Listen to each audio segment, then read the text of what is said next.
Greetings from the National Archives flagship building in Washington, D.C., which sits on the ancestral lands of the Nacotchtank peoples.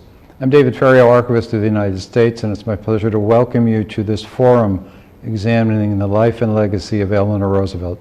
Few individuals had as dramatic effect on 20th century history, both in this country and abroad, than Mrs. Roosevelt. And we are proud to partner with the Franklin Roosevelt Presidential Library and the Concord Museum on this evening's discussion. No scholar knows more about our subject tonight and has spent more time examining her papers than Allida Black, the editor emeritus of the Eleanor Roosevelt Papers Project and former research professor of history and international affairs at George Washington University. Professor Black is recognized as a leading expert on Eleanor Roosevelt and the Universal Declaration of Human Rights, and has written and edited 10 books, as well as a variety of articles on women, politics, and human rights policy. She has also curated exhibits on human rights for presidential libraries and other renowned repositories, and has received awards from 3 universities for her commitment to students and her teaching. She currently also serves as a senior advisor to former Secretary of State Hillary Rodham Clinton.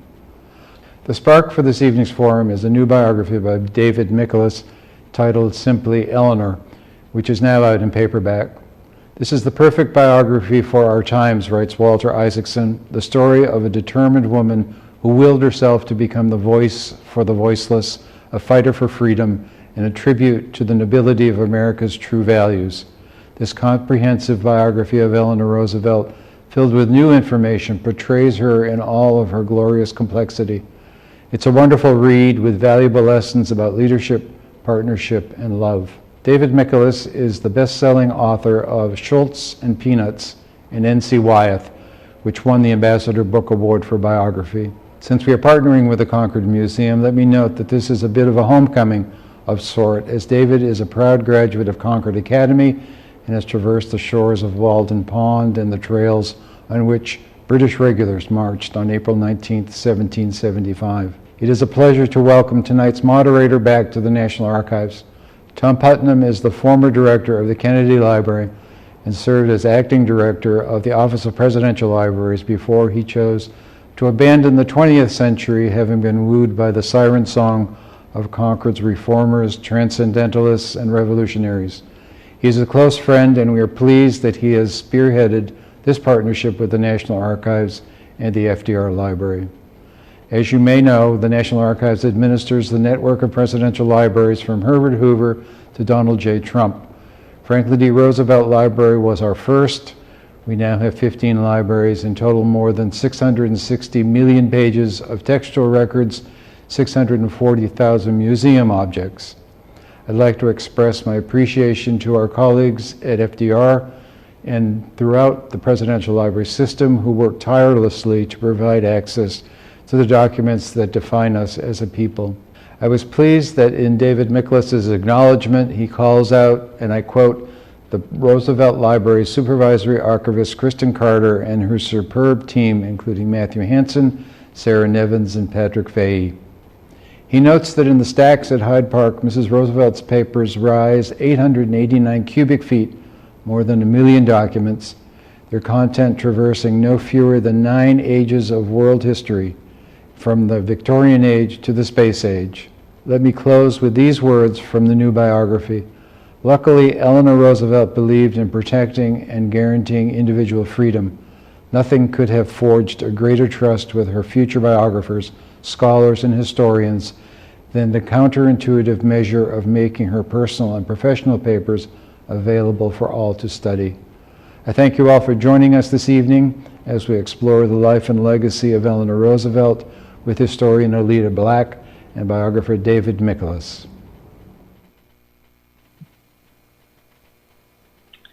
And I'm so pleased to be sharing this virtual space with an old friend, Allida, and a new acquaintance, David, who until this moment I had only known through written words, first via our recent emails, and more importantly, this wonderful new biography, which I really enjoyed reading over the past few days.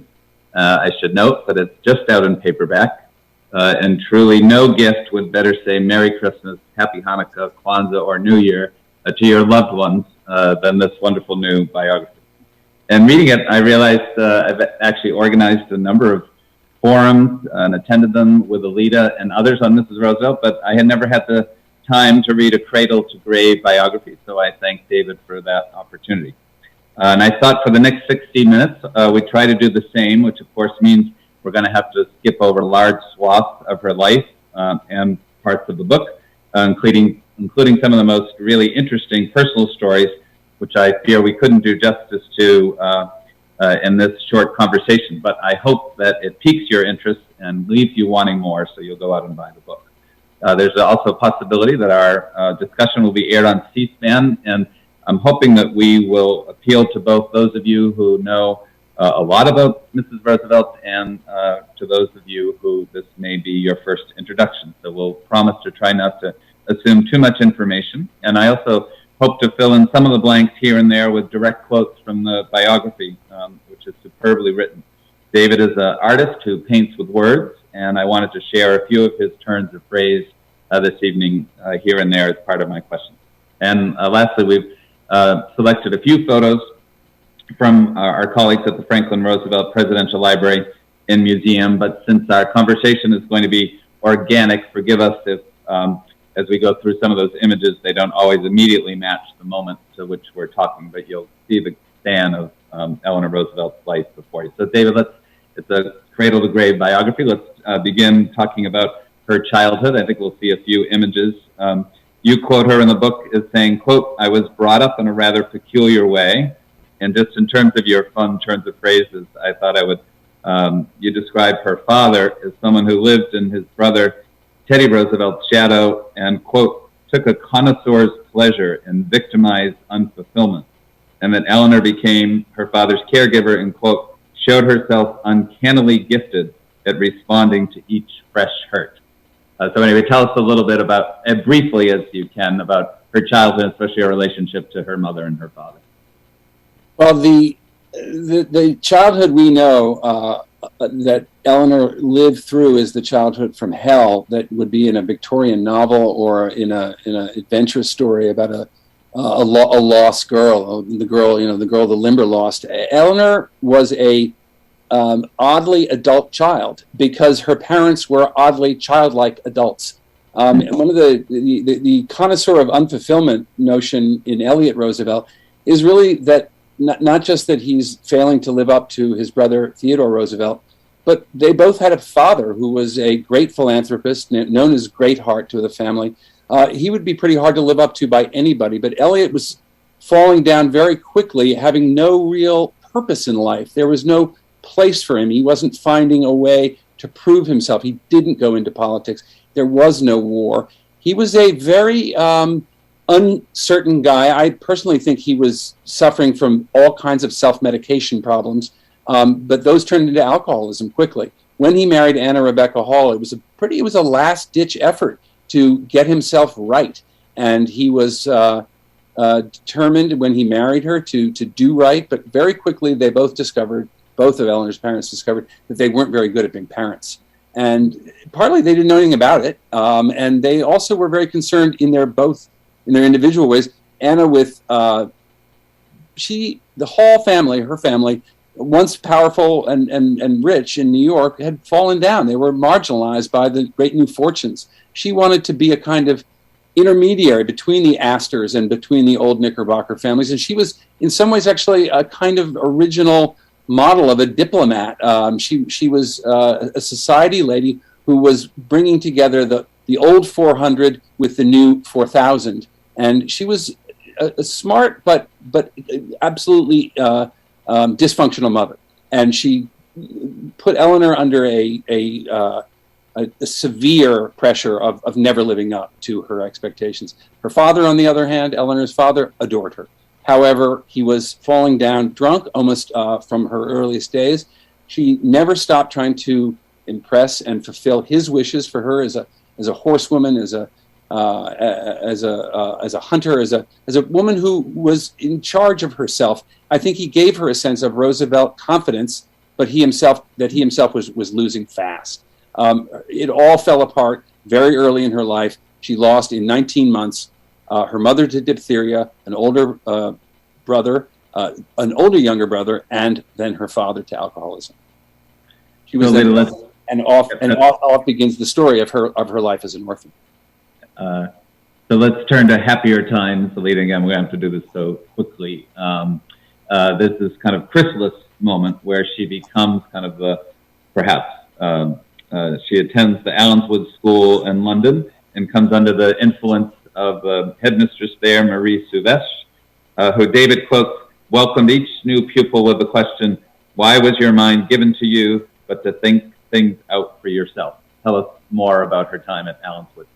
Allenswood School was outside of London. Oh, sorry, David, that's going to be for Alida. Oh, I'm sorry. Okay, that's okay. Wonderful, that's wonderful, sorry.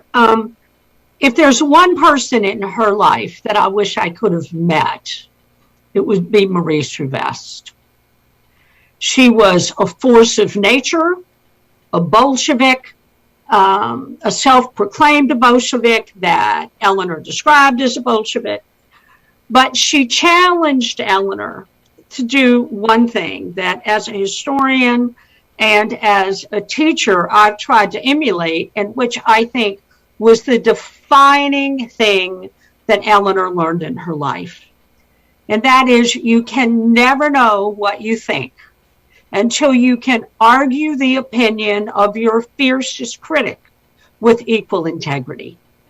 When Eleanor went to Allenswood, she was delighted to be out of a home that she found lonely and scary. As our great friend Blanche Cook notes, she had locks put on the inside of her bedroom doors. We know that her uncles also had alcoholism problems and loved to take pot shots out of the family home. And she only really felt safe when she crawled up in a cherry tree. So Allenswood to her was the place where she could be Eleanor. And she blossomed there in a way that was truly remarkable. I mean, she became the most popular girl in the school. She was elected captain of the field hockey team. And Eleanor says the happiest day of my life was when I was elected captain of that team.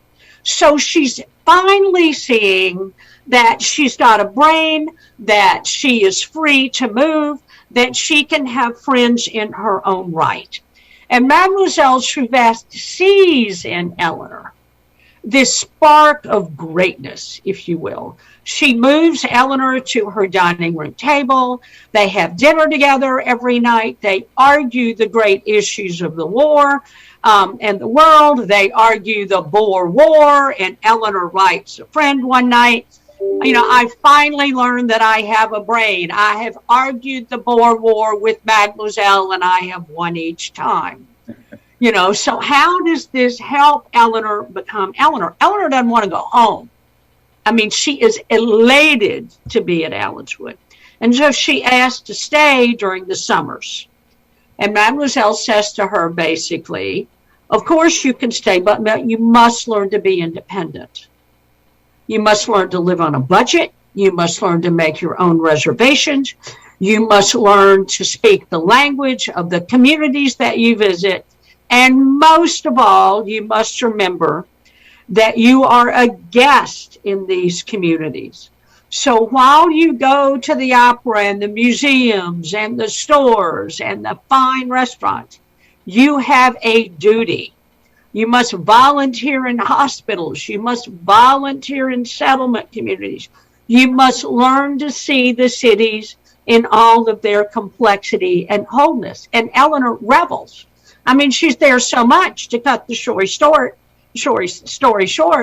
is that she wants to stay and teach there. She wants to teach history and civics and English literature at Allenswood. And Teddy becomes president. She's got to go home and make her debut, which she does not want to do. And Mademoiselle says to her, of course she must go home. You are Roosevelt. But she writes Eleanor a letter that Eleanor carries with her basically for the next 50 years. And which is why Mademoiselle Souvestre's picture is in Eleanor's bedroom in every residence that she has. And the letter basically says, of course, you must go home and be a Roosevelt. You know, your uncle's in the White House and you have family responsibilities. But also remember, first and foremost, you are my Eleanor, and you can make your own way in this world. David, you have this lovely image when she's leaving New York. She's with her aunt. Her aunt wants, they're in a ship. The aunt wants to go to her birth. So Eleanor isn't able to see the Statue of Liberty when they leave New York Harbor, and you have this lovely quote. Eleanor Roosevelt was soon to discover more of herself than she had ever known under the torch of a mighty French woman with radical visions of liberty and justice. So maybe you say a word too about Marie Souvestre, and then finish Allida's point and bring her back to the United States and what happens when she comes back here. I think Allida really did it beautifully, did the whole of Marie Souvestre. I would just add that I think Marie opened up a part of Eleanor that women, we have to remember women's education at the time was thought to be potentially hazardous to women's health.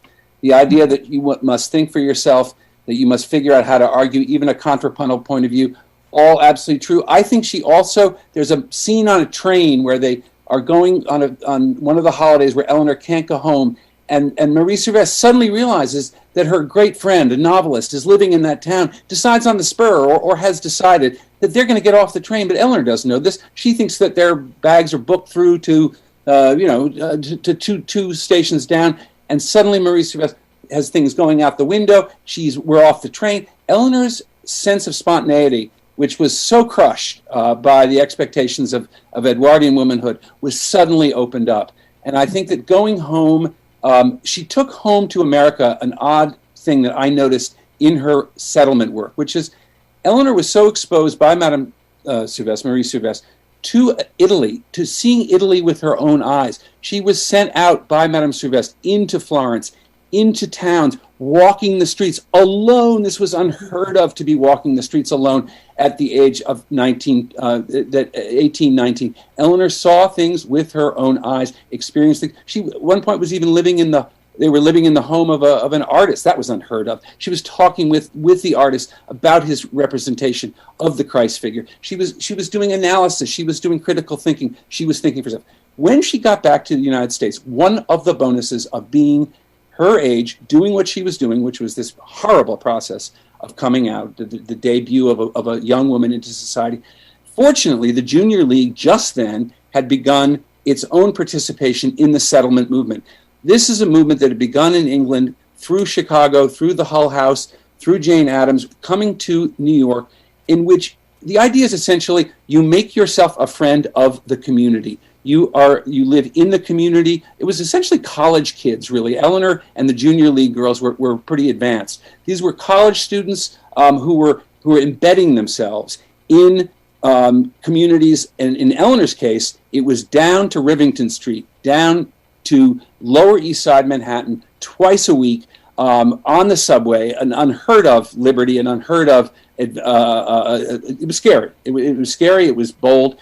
And one of the things she noticed as I saw it in her own writing was that as she taught young Italian children how to move in calisthenics class, how to be American citizens, she knew that what she had to do was get them away from their Italian mothers long enough to listen to another voice, to an American voice. Italian mothers were incredibly protective. She knew this from Italy. They were incredibly protective of their young daughters, especially.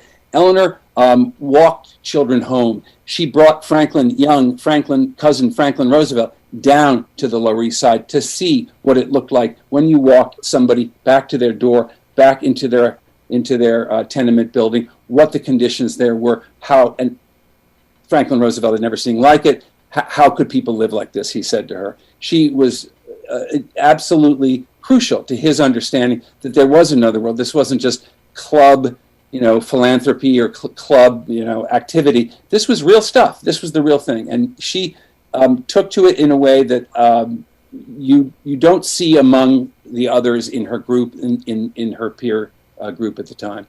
But she had to come out, but she had to do these other things. This, however, was her first glimpse of what multiracial pluralist democracy looked like in a world where only corrupt politicians of Tammany Hall and others like it were in charge.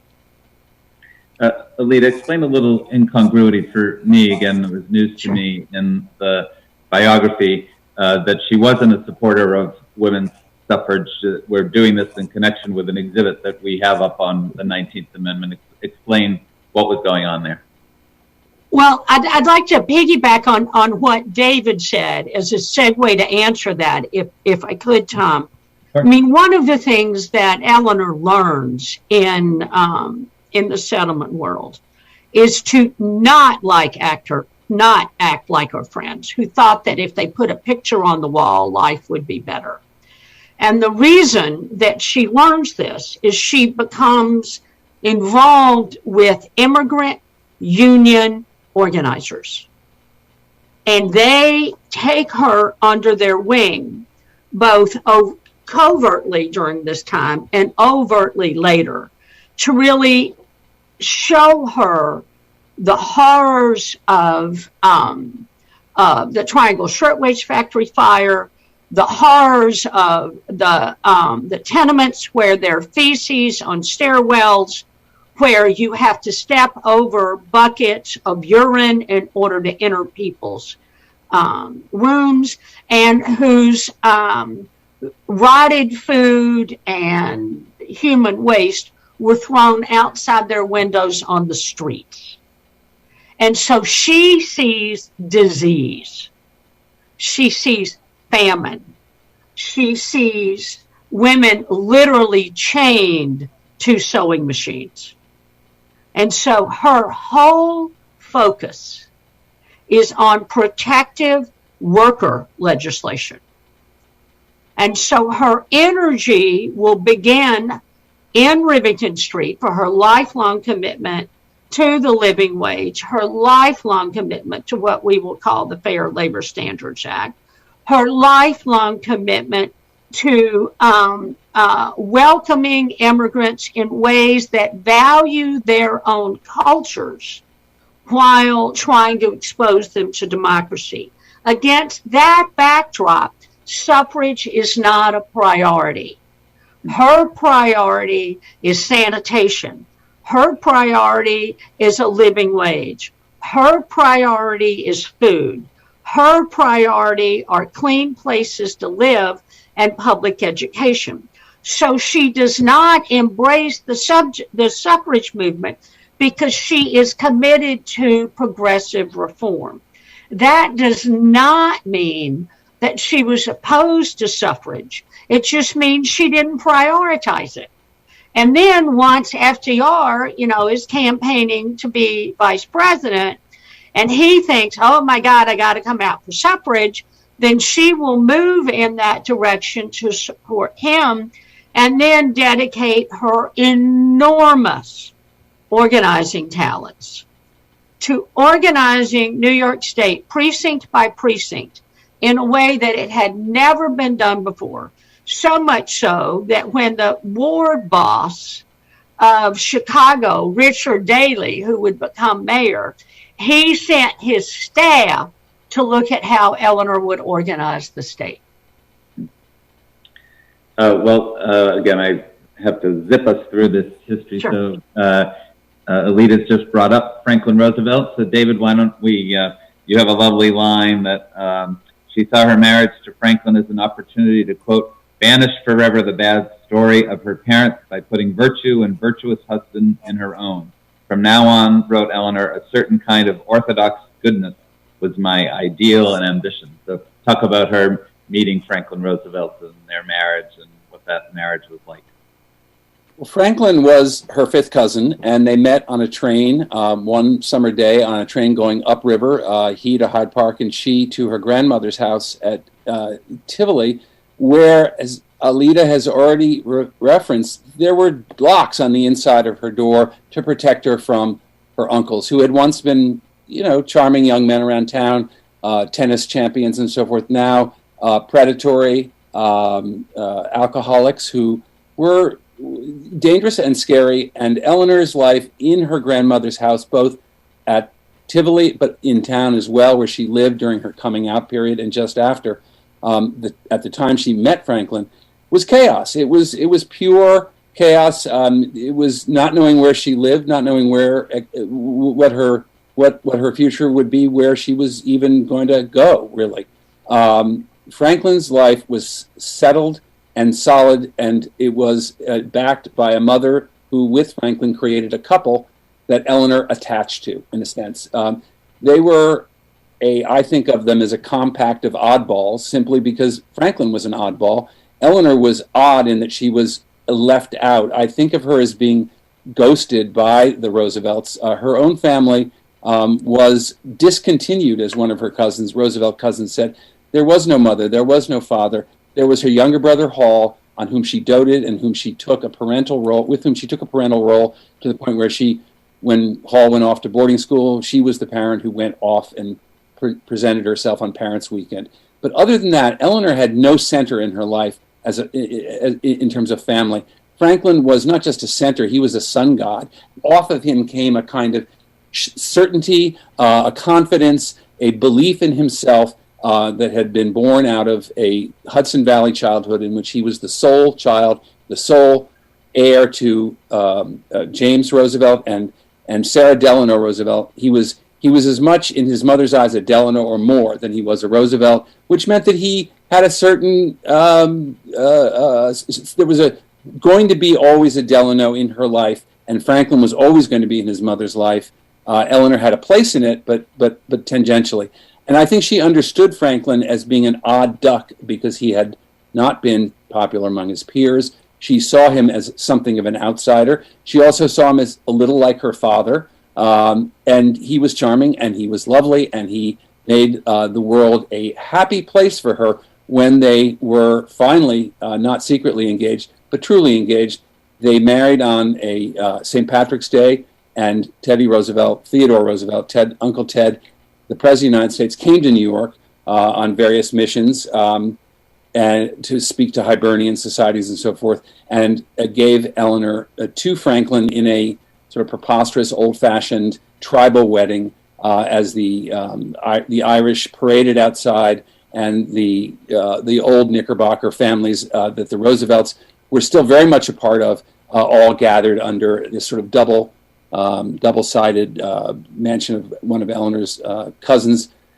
And they were a power couple, seemingly. I think Franklin, it's really important to remember that Franklin's attraction to Eleanor had a great deal to do with the fact that she was the niece of the President of the United States, a president and a figure that he idolized, as did so many young men of his generation. Theodore Roosevelt was not just the President of the United States, he was something new in the world. He had a worldview, a global view of America and its participation in the Far East, in South America, in so many ways that were going to get us into terrible trouble as a country. Theodore Roosevelt was shaping a world that Franklin Roosevelt very much wanted to not just be part of, but to emulate and to mimic. And I think marrying Eleanor was a fast ticket for a guy who, when he, at Eleanor's side, appeared at one of Theodore Roosevelt's inaugurations, was marked down in the newspaper as, Franklin B.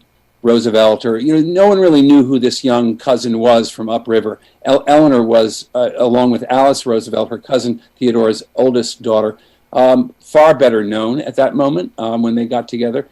Their honeymoon, too long a story to go into, but simply to say it was right out of if discovering that he had married the niece of the president was a sort of Citizen Kane moment for Franklin, now my destiny will be fulfilled. He, in coming down with hives on their honeymoon, in doing what he wanted to do, not so much what they wanted to do, in dominating her in a certain kind of way that was to say, I'm going to do what I want to do and you'll follow me, suggested that they were not as well matched as they might have seemed to people. In fact, it was going to be a marriage of unfulfillment.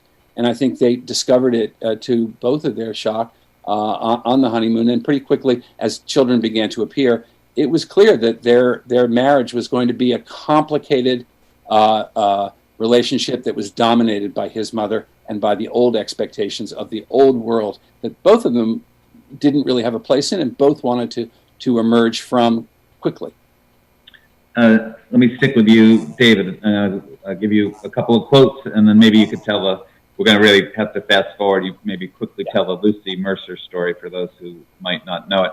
You write, similar to what you were just saying, as a couple they were foils. Eleanor, an old young woman married to an eternally young man. He endured her seriousness and intensity as she endured his pranks and swordplay. For Franklin, the princely, boyish world of his upbringing remained a source of entitlement his whole life. He was not intentionally unkind, but he could be cold. His sense of fun was often cruel. And just one more quote. She is addicted to frankness that would blaze headlines across the nation, observed later a Washington columnist. You wrote, her husband's first instinct was to tell a partial truth. He was a bender of facts and so wholly trusted his own trickiness that he believed no one would catch on. Maybe just briefly tell us that she does catch on, and what does she discover about Lucy Mercer? This is Lucy Mercer was a young woman in Washington from a similar background, a alcoholic father and a very social mother. They too had sort of fallen down, and Lucy got a job with Eleanor as Eleanor's personal secretary. When Eleanor had mastered the trade of political wife, she was extremely good at sorting out all the different Washington games and functions that a politician's wife. Franklin was about the fifth most powerful in the under cabinet, and it was an important spot as Assistant Secretary of the Navy. Eleanor, as his wife, was very much in charge of what she was doing and did it very well. But it also was overwhelming, and as another child was on the way in 1914, as she was pregnant in 1913, Lucy came into the household, and almost immediately Franklin lost his heart to her. It was a relationship that took place over a number of years, and we can see it, in 1917 as the United States is in the war and Franklin's consumed with war and the Navy Department, and as Eleanor is herself now about to be consumed in her own contribution and education from the war in the Red Cross Army canteen.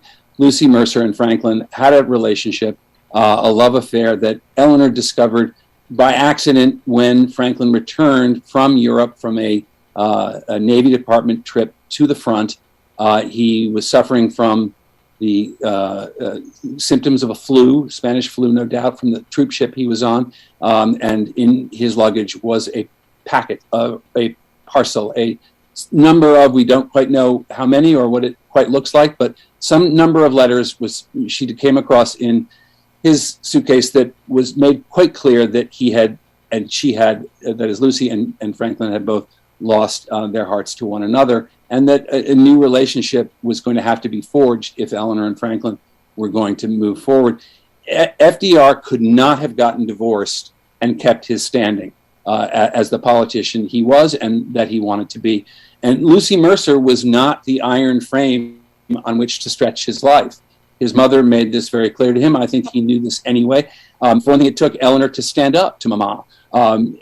Lucy Mercer would have been a divorced. It would have been marrying a divorced man would have been marrying a Catholic. It was not something that was going to work in the politics of the Democratic Party at the time. Although when Franklin did run as vice president as soon as 1920, he ran with a divorced candidate, Mr. Cox.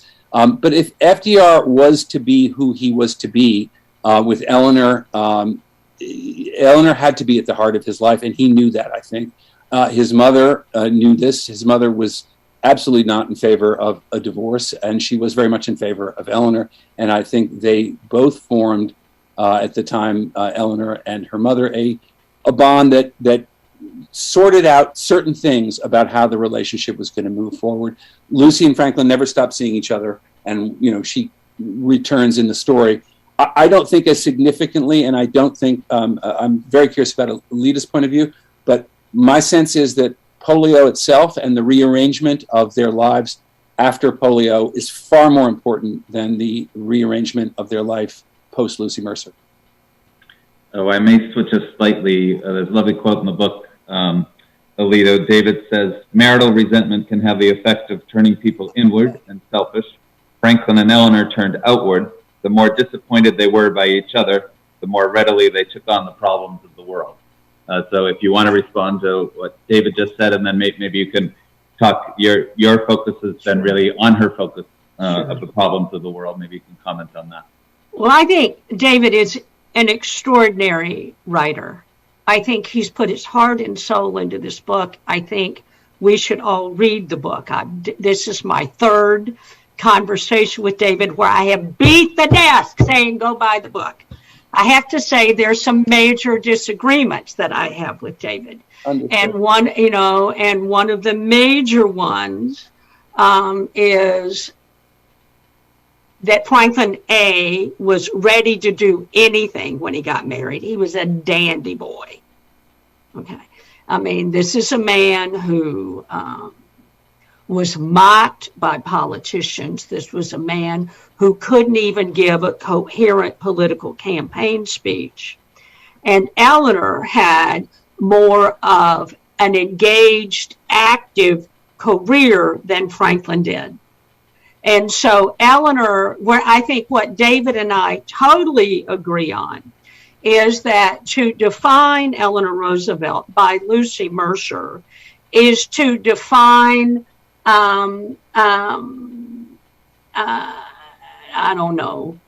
Christmas tree by the Grinch. Okay. I mean, it's not there. And what happened, I think, is that Eleanor loved being in Washington, not because of the social duties. She hated that.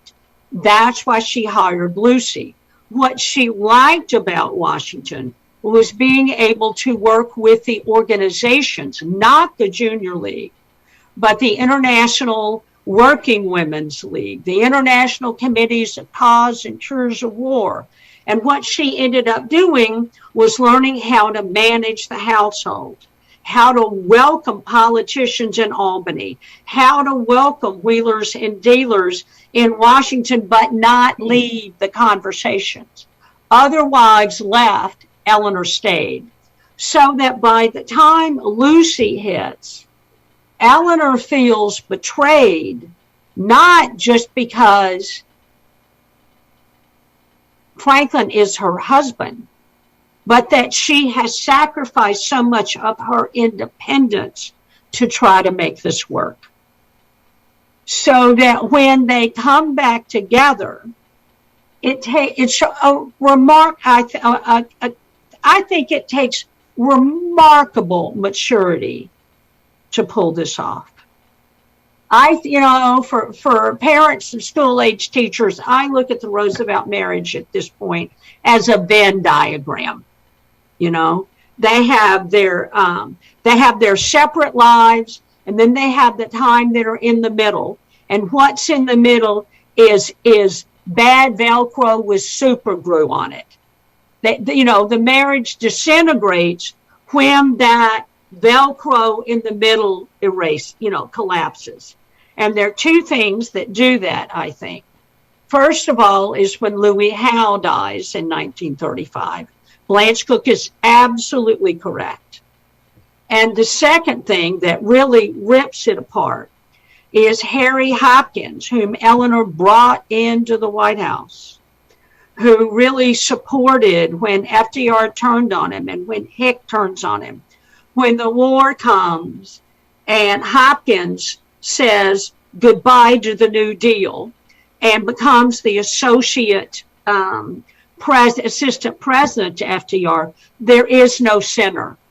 And they began to figure out how to live distinctly separate lives in the same institution. And one point I think that is very important, and David makes this point, Blanche makes this point, Jeff Ward makes this point, I make this point. After polio, the Roosevelts never spend more than 6 months a year together. They are always more apart than they are together.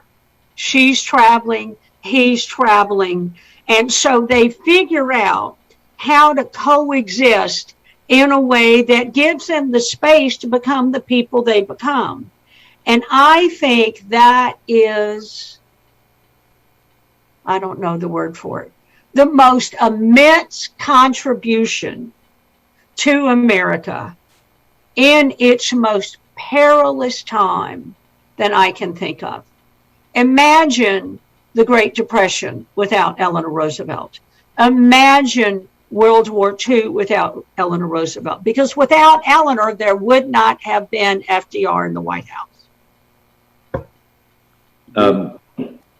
We're running so short on time. Let's have David, why don't you talk about the White House years, but especially her public role, and then I'm going to have Allida talk about the post-presidential years. But David, give us a word or two about what she meant to the country during those years in the White House, and how she communicated with the country.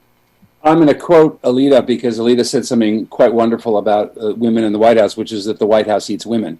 And Eleanor, after the White House, after Eleanor, the White House was never the same for women. Women were a part of Eleanor was a proxy. She was a proxy for people. Where people came to the president, Eleanor came to you. I think one of the most important things she did right away was that she made the First Lady a mobile, separate part of the institution. If you were in the middle of this country in June of 1933 and life seemed pretty bad, and you heard overhead a plane and you looked up and you saw that in that little winged machine, the First Lady of the United States was going to California, that was a little glimmer of hope. Something was going right. Things might work out after all. And who was she anyway?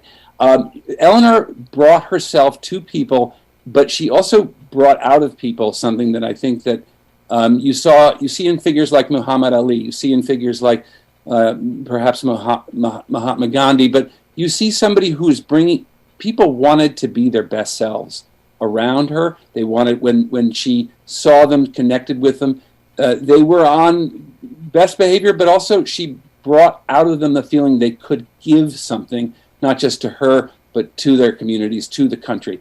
I think Eleanor also, in her size and in her easy way that she had finally with people, having gotten out of her own shyness, having brought her voice, which we think of as being a high fluting thing, was actually quite modulated and wonderful when she was close up with people. She brought people into a feeling of closeness to something that was, before that moment, utterly foreign or something enormous. She brought it down to size. She was as much of Main Street as she was of the White House, and I think this is something that you don't see again for a long, long time in First Ladydom. She also made sure that people understood that they did have a voice in Washington, and that she did bring. I mean, she literally was practical, pragmatic. Her uncle Ted had given a sense, I think, of government as a pragmatic place.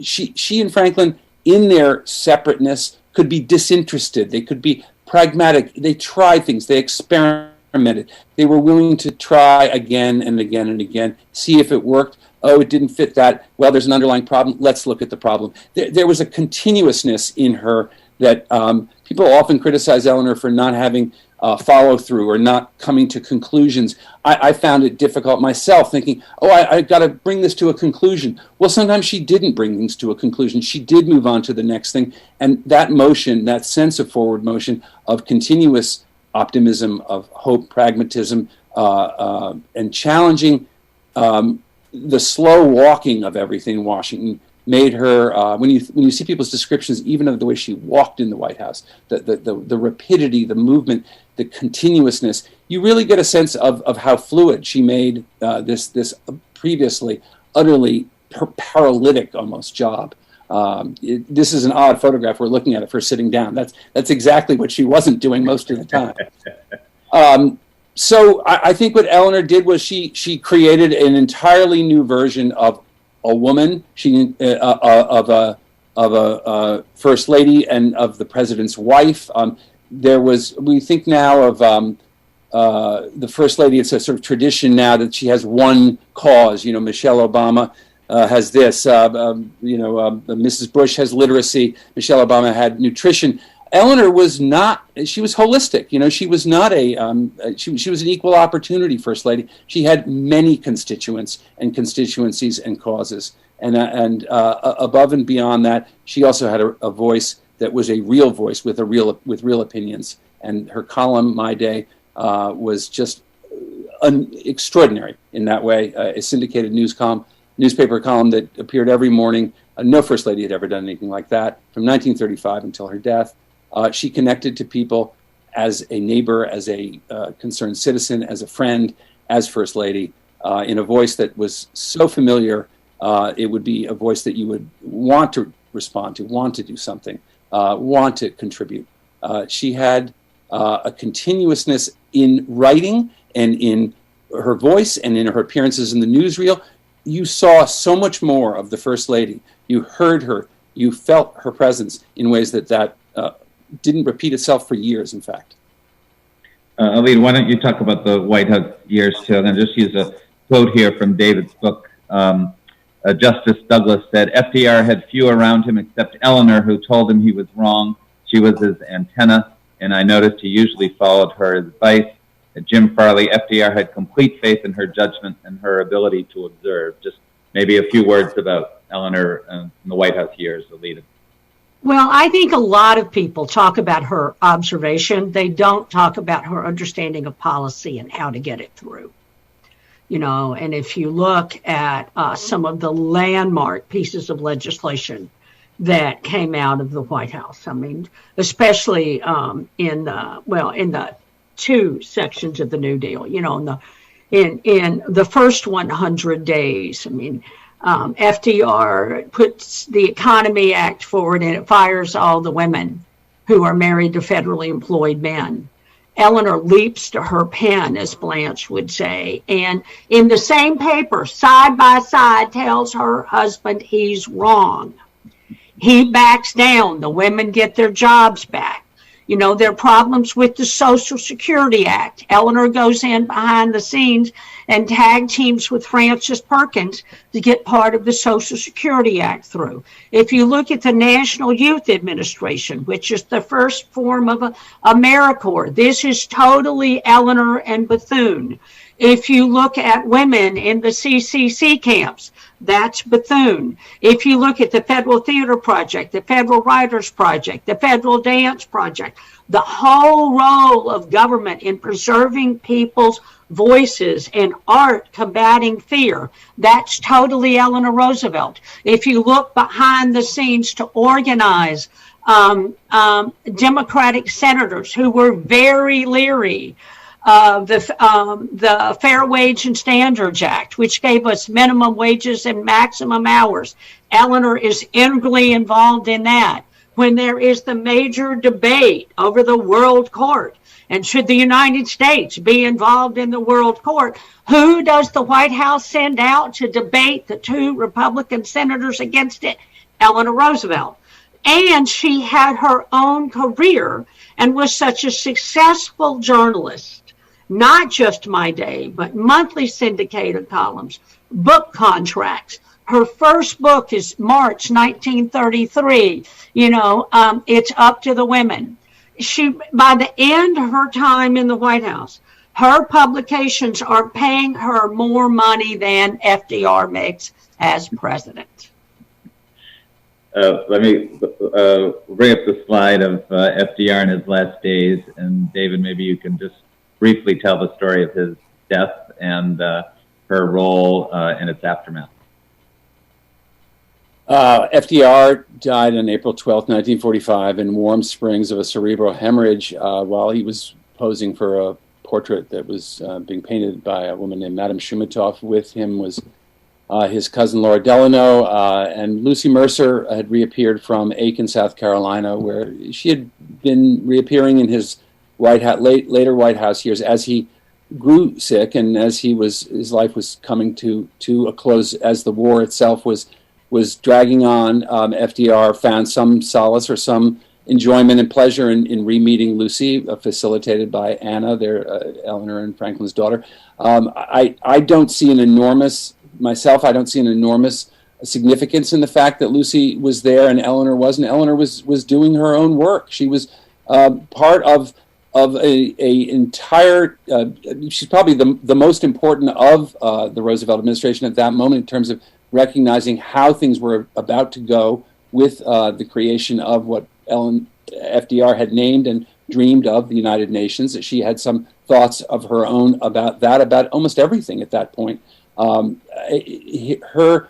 Her main contribution, I think, to the country at this moment, which was a moment of terrible trauma, people losing their president of 12 years, and in losing their president, their war leader, we're losing a figure, a primitive, a primal sense of loss, a father, a chieftain, people were rocked to their core. And Eleanor stepped forward and made a very firm and clear statement about how the country was going to move forward. And one of the first things she did when she saw Harry Truman, who was summoned from, she herself was brought back from a talk she was given and sensed what was happening. She was told the president was dead. She was in Washington at the Sulgrave Club. She came back to the White House, and Harry Truman was summoned from the Senate, and he walked in and came upstairs, and there was Mrs. Roosevelt, and there was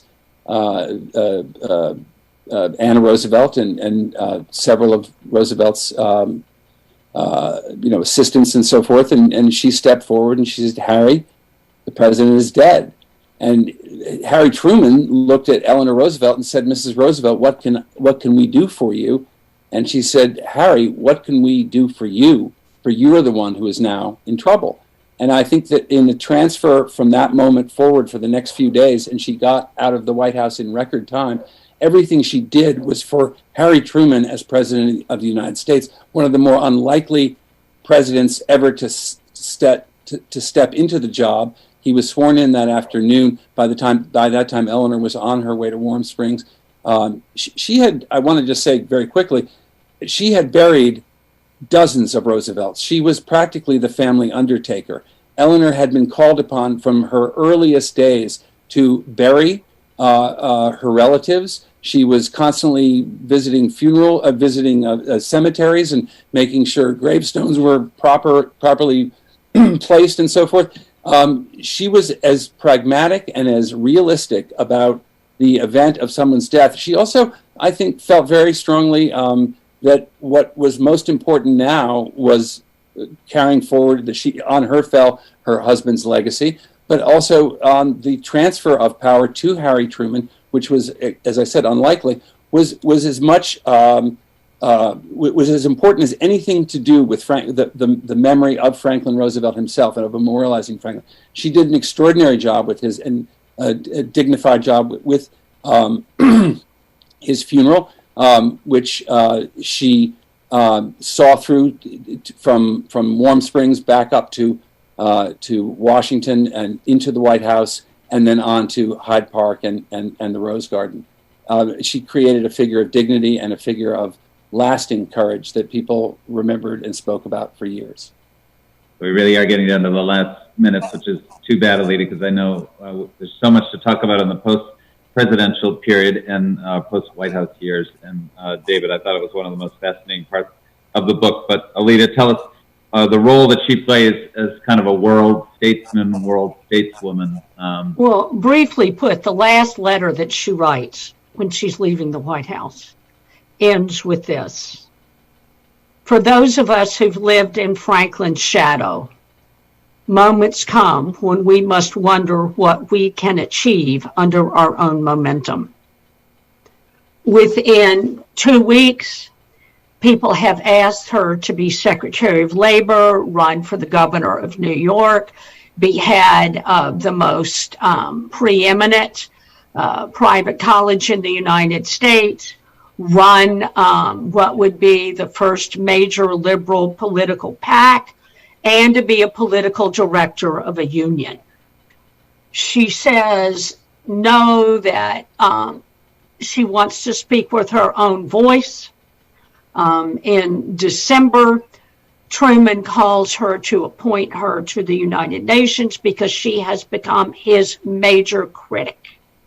He appoints her to the UN to get her out of the country because he is not, give him hell Harry yet, he's basically clueless on wage and price and rent controls.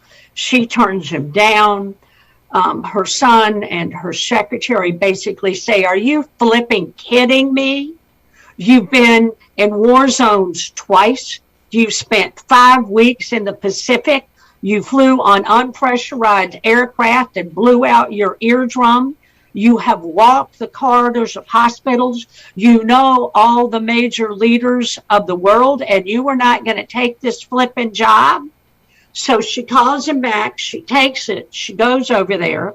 Arthur Vandenberg and the boys, as she calls them, she's the only woman on the delegation, appoint her to Committee 3, the Committee on Social, Humanitarian, and Cultural Concerns, thinking that she won't cause any trouble there because they're concerned with the bomb. They've totally forgotten about refugees. Refugees becomes the major issue. In the first session of the General Assembly, Eleanor becomes the point person on that, out debates the great Russian debater, and then is unanimously appointed by the entire body of the UN, all 51 nations, to chair the nation, what will become the UN Commission on Human Rights. The United States opposed, but had to be convinced to support her. Out of that comes, with her negotiation, the single most important political document of the post-war era, which is the Universal Declaration of Human Rights. Now, why do I make that claim? It is used as the model for more constitutions and more state governments than our own Constitution and our own Bill of Rights.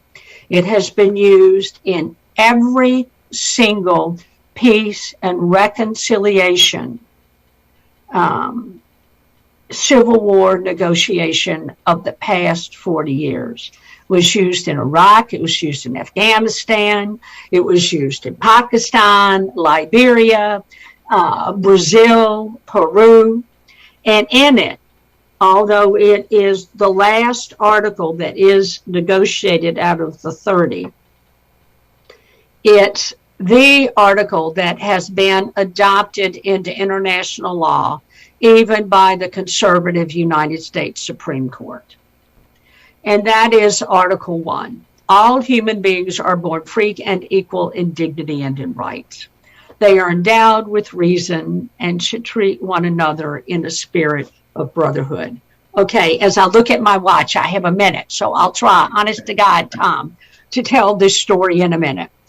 It takes her 3 years, more than 300 meetings that last more than 30,000 hours. She meets with every member, every employee, diplomat, career service, and janitorial and food service in the UN to get their buy-in to this document. In order to negotiate it, she had to work with members of 18 countries who don't agree on God, government, marriage, childhood, private property, the right to travel, what the purpose of citizenship is. They agree on nothing other than, by God, they beat the Germans. And so, if the countries didn't like the delegates, they would send somebody else. It was like, musical chairs on who was going to negotiate this. But at the 11th hour, she gets this, Article 1. That is the first time in the history of the world that men, women, and children of all races, all regions, all ethnicities, all religions are treated equally in a covenant. She also makes a fateful decision because she wants this to be legally binding. And for 2 years, she works on a bill, but she realizes that's not going to happen. And she says the greatest thing. She says lawyers will debate 3 years where to put a comma. So what we have to have is we have to have a vision for the world to hold, to be a counterforce to the Holocaust, the bomb, 60 million refugees, and Jim Crow in the United States. And that decision worked because it takes more than 25 years to get the covenants on political and civil rights, social, economic, and cultural rights. But the declaration is there in forming governments and building movements. And David mentions that she receives a standing ovation when she walks into the General Assembly on December 10th, 1948. It's the first standing ovation in the history of the United Nations. And let me just say one thing about her ability to negotiate. She treats the Soviets, even though she is just pissed with them, there is no word to describe it other than that. I mean, even in My Day, which is now syndicated throughout Europe, she is taking on the Russians in her column as she is negotiating with them. But they see who she is. She understands how to negotiate with them. And she convinces the Soviet bloc to abstain, not to oppose, but to abstain. And that is a mark of fierce negotiations. Forget diplomacy. This is power politics to the nth degree. So let's see the last slides. I want to set you up, David, to tell a more personal story. So first, we just have a couple of slides of Mrs. Roosevelt in her later years. She's the kind of titular head of the Democratic Party. She endorses Adlai Stevenson in the 50s, begrudgingly endorses John F. Kennedy because she's a little worried that he dodged a vote censuring Joe McCarthy. But here she is actually after JFK is president on the set of a program called Prospects of Mankind, a monthly TV program. It was taped at Brandeis University. It was shown on WGBH. And let's see the next slide, Allison, and we'll have, there's a, slide, interesting slide with a cartoon that David mentions in the book with a young boy saying, "Of course I know who that is. It's Mrs. Roosevelt," pointing at the Statue of Liberty. But now let's see the next Tom, slide. can I say one thing about that cartoon? First Yeah, of all, it's a little girl, not a little boy. Okay, good. Sorry. Okay. And the second thing is, this was released the day after Eleanor says to Joe McCarthy, "If you want to call me, I'll come." Mm-hmm.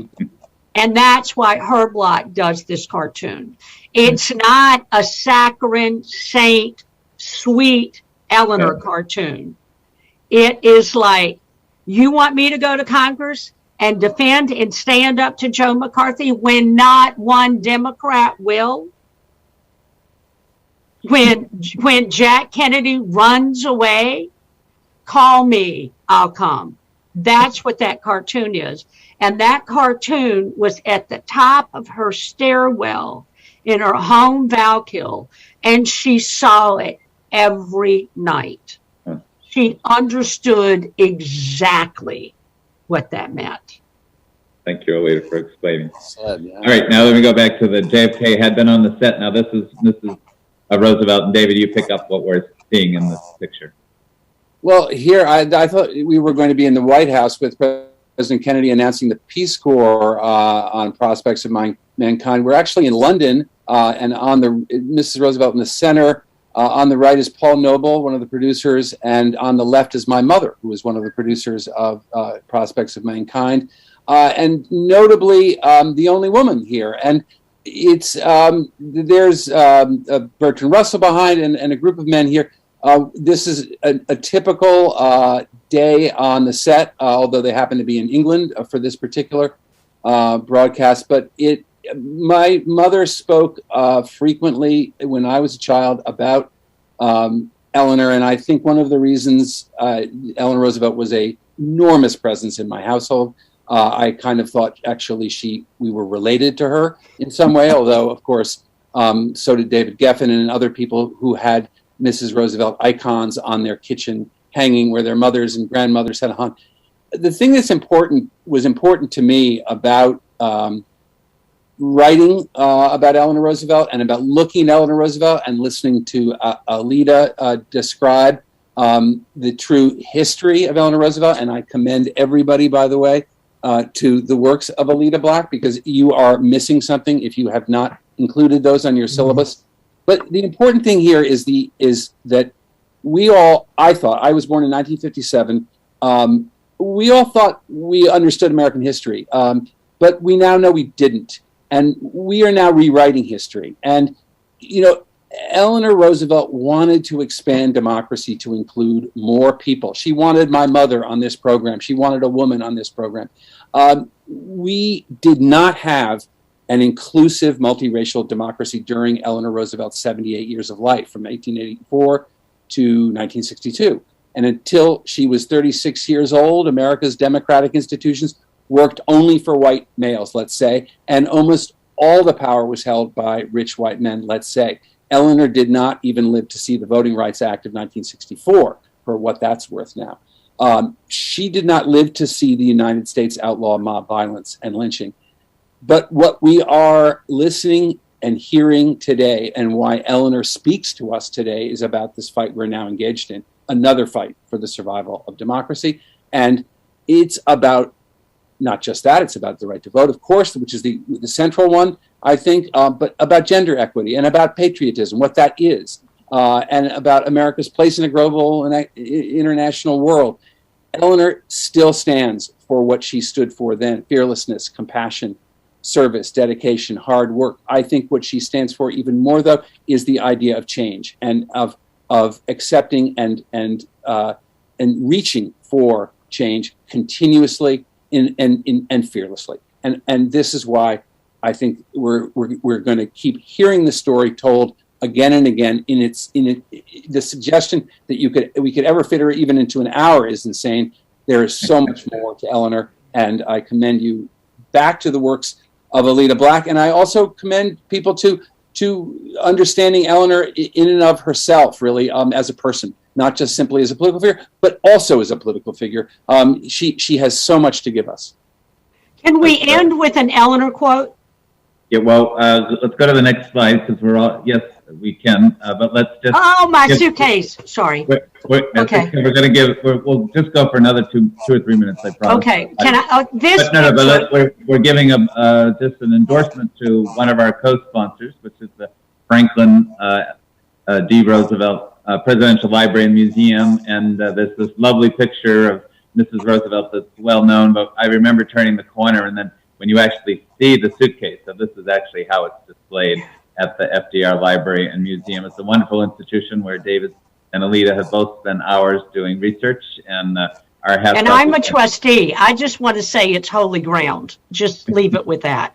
But this picture was taken in 1960 on a tarmac in LaGuardia, after Eleanor had basically browbeat John Kennedy into agreeing to come to a civil rights gathering at Abyssinian Baptist Church in Harlem, which is where he says that he will abolish federally discrimination and federally financed housing with one stroke of the pen. She traveled without Secret Service. She carried her own luggage. Okay, that is her suitcase that she gave to Maureen Corr, her great secretary, when Eleanor died. Eleanor goes, this suitcase goes with her to Chicago, where she spends almost 6 days in and out of black churches and labor halls. Jack Kennedy becomes president because he wins Illinois by 220-something thousand votes. He was behind until Eleanor went to Chicago because Nixon had the better civil rights record. He wins Chicago by the black vote and the labor vote that Eleanor receives because Bobby went after Hoffa and Jack voted to weaken the Civil Rights Act. So this suitcase encapsulates everything. Mm-hmm. But what she would say Allida, give us your quote.